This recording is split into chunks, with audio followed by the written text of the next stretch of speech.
Welcome everyone, I'm Dr. Derek Vigon. I'm a licensed clinical and sports psychologist and the coordinator of sports psychology at George Mason Athletics. I am honored to be here today with some amazing colleagues and some really special guests talking about a number of areas to enhance optimal performance and functioning for elite athletes, specifically Division I athletes within the Atlantic 10 Conference and of course at George Mason University. But that being said, we have some amazing people here. I want to make sure to introduce everybody. So I mentioned I'm Dr. Vigon, but here in the studio with us, I have two amazing colleagues.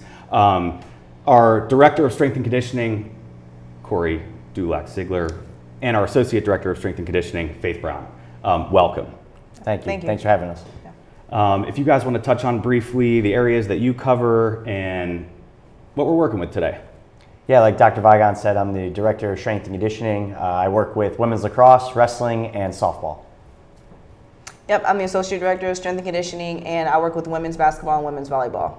Amazing. Well, thank you guys for being here. And again, let's jump right over to our Zoom guests to make sure that we introduce these folks as well. We have Dr. Chris Winter and Dr. Riley Nichols with us. Hello. If you guys want to say a thing or two about you and what expertise you bring to the table.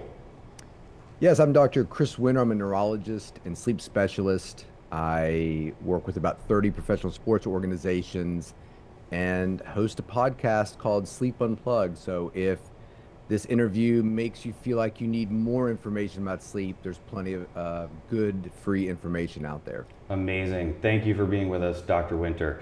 Dr. Nichols, tell us a little bit about you. Yes, thanks for having me. My name is Riley Nichols. I'm a counseling and sports psychologist.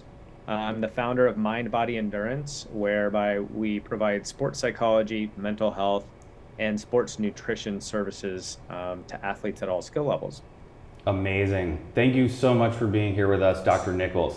And so as I mentioned before, we have some really important areas of functioning that we're talking about when thinking about supporting an elite athlete, right? The area that I am trained up in, I'm going to touch on, is mental health and mental performance. So when thinking about really optimal functioning as an elite athlete, we want to be thinking about bringing confidence, right? So when we're confident, confidence is coming from what I think are three things, right? The first one is ability. So we train this thing to do this thing really well, and we believe that we're capable of doing this thing when the task is, or the demands of the task are such and it's necessary to do it now. We have this belief in the preparation that we've prepared for this thing over and over and over again. And we have the mindset and the ability to believe in our work, our focus and our grit and our grind to be resilient enough in this moment to lock in and do what we need to do. But I also want to talk about mental health, right? Mental health, we're all human beings. Mental health is here, it's present,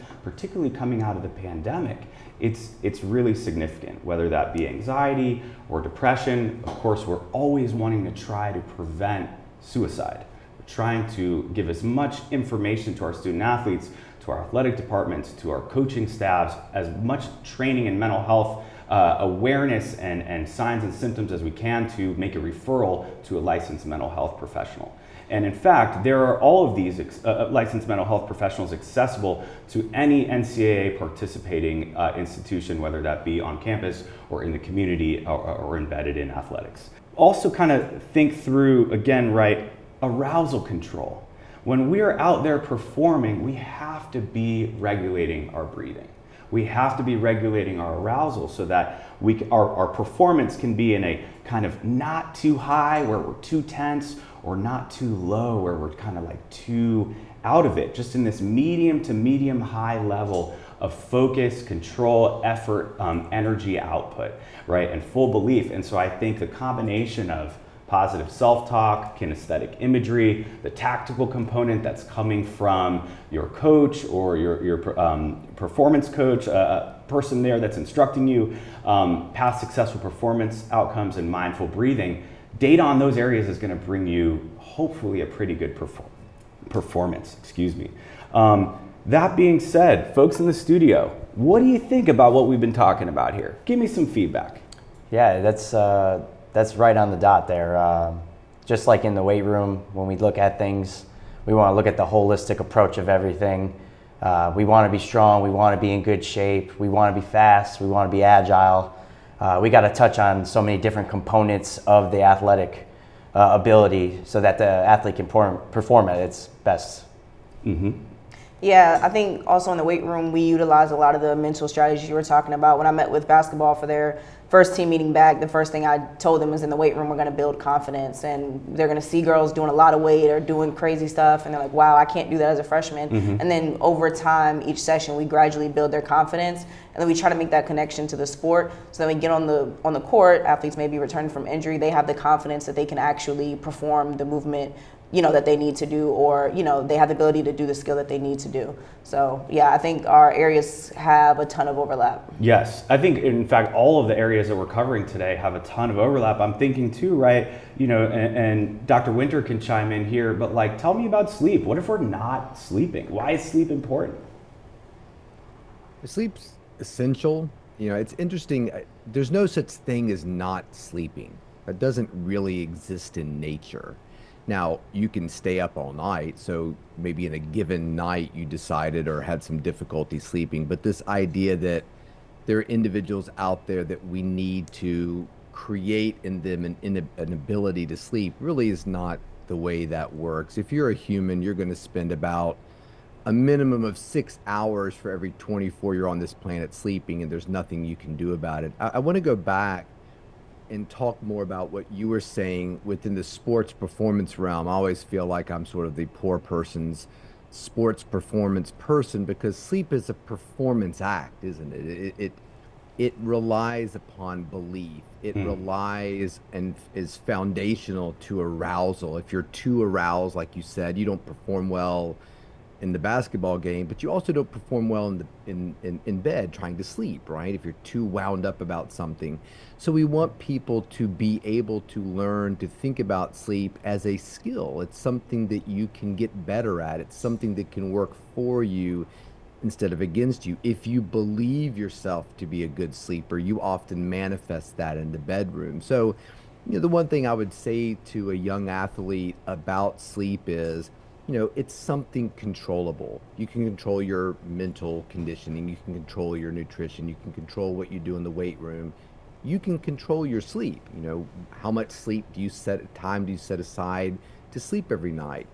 Do you understand how sleep works? Is your belief in yourself as a good sleeper present? And if it's not, what can you do to fix that? So the one thing that I would suggest to everyone listening is don't think about sleep like a trait. I have relatively blonde hair, what's left of it, and green eyes. I can't really control either one of those things. A lot of people think about sleep in that way. Well, I'm a bad sleeper, whatever that means, and there's nothing I can do about it. Just like you can improve your performance in the weight room, you can improve your nutrition. With diligence and education, you can improve your sleep. I love it. I love it. Dr. Winter, you hit on some really, really important points there, but I love this idea that it's a skill set that's controllable, that you can practice and grow and enhance the routine. And I'm thinking, what about, Dr. Winter, about, away games, travel, less ideal sleep environments, having a roommate that snores? What do we do here? Yeah, so 2 teams I work with this year played the first 2 Major League Baseball games in Seoul, Korea. So travel is a big part of what we do with Major League Athletics. So the Dodgers and the Padres, during spring training, went to Seoul, Korea, played 2 meaningful games that counted, and came back to Arizona to complete spring training and move on with their season. So the ability to deal with travel for athletes at all levels, and being able to get up at 4 o'clock in the morning and go to some game or some swim meet or something, is really important. And I think a lot of times that having sort of planning and preparation for that is extremely important. We talk about jet lag and sort of thinking of athletes as shift workers. There's jet lag calculators. So if you are flying to California for a massive regatta or a big wrestling tournament, you can start to make preparations in terms of your sleep, your nutrition, your exercise and conditioning, in an effort to get yourself more regulated to that time zone so your performance is better. It was this great biologist many years ago said, for everything we do, there's a maximum and a minimum. So if you think about body temperature, if you think about hormone production, if you think about your ability to do well on a math test, it's probably going to be better at 4 p.m. than it is at 4 a.m. in the morning. So when we start to think about athletic performance and sleep, we're not only thinking about getting the right amount of sleep, but we're also thinking about getting consistency of sleep. And that's a big, big thing for a college athlete is how can we get your sleep to be the most regular it can be in an environment, in a situation that's often pushing you in a completely different direction. And in terms of the snoring roommate, there's some amazing earplugs out there if you can't convince your roommate to do something about their snoring. Incredible points and all very, very valuable. Thank you so much, Dr. Winter. So, Dr. Winter touched on some really important points, strength and conditioning folks, that I can imagine your ears and thoughts are spinning. Any reactions to what he said about how sleep can impact what we're doing in the weight room? Yeah, I think the most important point he brought up was the consistency aspect. That's us in the weight room. If you can be consistent in the weight room, it's another skill that's learned. You can develop faster and better. And I think sleep as a skill is something that is kind of missed, and I think that's a really great point that he touched on. Dr. Nichols, let's bring you into the mix.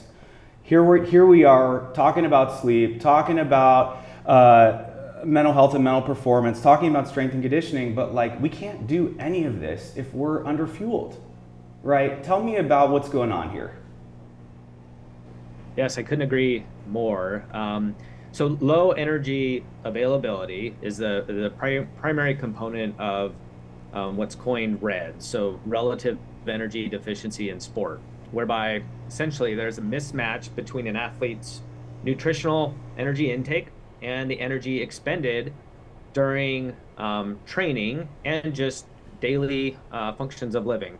So there's not enough energy essentially to support the body's functions to stay healthy and perform well and perform consistently. A primary tenet of RED is that any athlete, regardless of gender, sport, or competitive level, can experience this syndrome. And I think it's really important for athletes to understand how REDs can have a damaging effect on all systems of the body, including psychological functioning. So increased mood disturbances, depression, anxiety, because that takes energy to regulate mood. RED's framework essentially includes more considerations due to low energy availability, and the body essentially has problems with hormonal functioning. It can have cardiovascular implications as well, such as unstable vital signs, immune function, growth and development, metabolic functioning, and of course the psychological functioning. I think it's also important for sport providers and athletes to recognize that the human body and brain are tremendously resilient, and even in a state of being unwell can perform for a finite, limited period of time at a high level. So there can be a tendency to assign a sense of wellness when that is not necessarily the case. However, in a prolonged state of energy deficiency or RED state, that will have negative implications on an athlete's sport performance due to decreased quality of sleep, such as Dr. Winter touched upon, because available energy is needed to sustain sleep, concentration and focus difficulties, a decreased training response, because energy is needed to repair ligaments, tendons, muscles, and elicit training response, can increase depression and irritability and decrease glycogen stores. So although there's overlap between REDs and an eating disorder, there are differences between these two conditions, and for that reason, I think qualified providers are really important and needed to determine whether an eating disorder is also present in the context of a REDS diagnosis. That's a really important point, Dr. Nichols. Thank you so much for bringing that up. I'm thinking too now with what Dr. Nichols has shared, how does this show up in the weight room, Faith? How have you seen some of this show up? Yeah, I think the first thing is if athletes are struggling with sleep, we're actually going to see a lot of the metrics that we look at in the weight room decrease. There's been studies, I think a lot of them were done out of Stanford basketball, where they saw that shooting percentage decrease, sprint speed decrease, things that we want to be, not sprint speed decrease, but it increased, right? So that negative effect. So we're going to see those issues show in the weight room. If an athlete usually is able to come in and do a specific weight, now it feels heavier, they're not moving the bar as fast, so their performance is dropping off, and that's going to carry over onto the court. And we want them to be fresh and able to perform. So coaches might come to us, hey, this athlete doesn't look too good, what's going on? So a lot of times we want to check in on their sleep, we want to check in on their nutrition. That's usually what the problem is going to be. Really, really important points here. You know, I'm thinking, right, as we had mentioned before, you know, the whole healthy person being the best performer. So many of these areas that we're talking about are controllable, right? And elite athletes are pretty high functioning people most of the time. So to me, I'm hearing this and I'm getting excited. This means like we're going to do well this year. If we implement this stuff, we're going to do all right, I hope. Right now, that doesn't mean there can't be other life stressors that pop up, right? There's going to be that time when we're going to Korea to hang out with Dr. Winter and the Dodgers or the Padres, and you know, we can't regulate the time difference. Or there's that time where I'm at the airport and like all they have is just like peanut butter crackers, and I know I really need some good protein, and I'm going to be thinking of Dr. Nichols being like, make sure you're getting enough to eat, man, because you got to be functioning at a high level. That being said, let's think back now to any takeaways. I've heard so many today that you've heard, our folks on Zoom have heard. Any takeaways that folks, reactions that they've had to kind of what we've been discussing today? I think a lot about weight rooms when it comes to teams. I think that when you think about what Faith was saying, and there's a special relationship an athlete has with the people who train them. And the thing that I always tell sports teams is the first step is you need to develop a culture where you're talking about the things that we're talking about today. That as you're sitting there spotting somebody, you're noticing they're having a great day, you notice they're having a poor day. You talk about sleep. How's your sleep been lately? You know, just asking the question is something that most people do not do. And when you create this sort of group, this unit, this sports, team, creating that culture where you talk about nutrition and you talk about sleep. Even the trainer saying, I didn't get a great night of sleep last night. I need to do better. I stayed up a little bit too late. Honest conversations where an athlete feels empowered to say, I'm not sleeping well, and is not going to be judged as being weak. There isn't this climate of, you can sleep when you're dead, or this is nothing a little caffeine or Red Bull can't fix, where you're really trying to invite the athlete to talk about their sleep successes, but also their shortcomings. So the culture is, we're going to talk about it just like you would talk about your leg hurting or your hamstring being tweaked, so we can come up with solutions for you. That's really step one, where there's conversation happening about sleep in a way that they don't feel like they're going to be judged or deemed insufficient, weak, lazy when they tell you that they're feeling sleepy. Dr. Winter, I love this point. What you're talking about is an environment of safety that's built on the relationship, and it's built on trust, right? Being able to share with the people that, our support staff that's really invested in our well-being, and trying to create that, use the relationship with the student athlete to normalize the conversation around maybe struggling with sleep or with food or with another area, right? Love that. Dr. Nichols, anything else that you would like to add? Yeah, I think it's important to remember as college athletes, it's still a rapid period of development. So often college athletes are late teens, early 20s, and there's lots of development psychologically, physically, and otherwise happening. And I think if you think about the jump from high school to college training, usually that training increases notably from a volume intensity standpoint. So the combination of that jump and competitive level, coupled with the developmental changes too, just require a tremendous amount of energy to sustain and facilitate.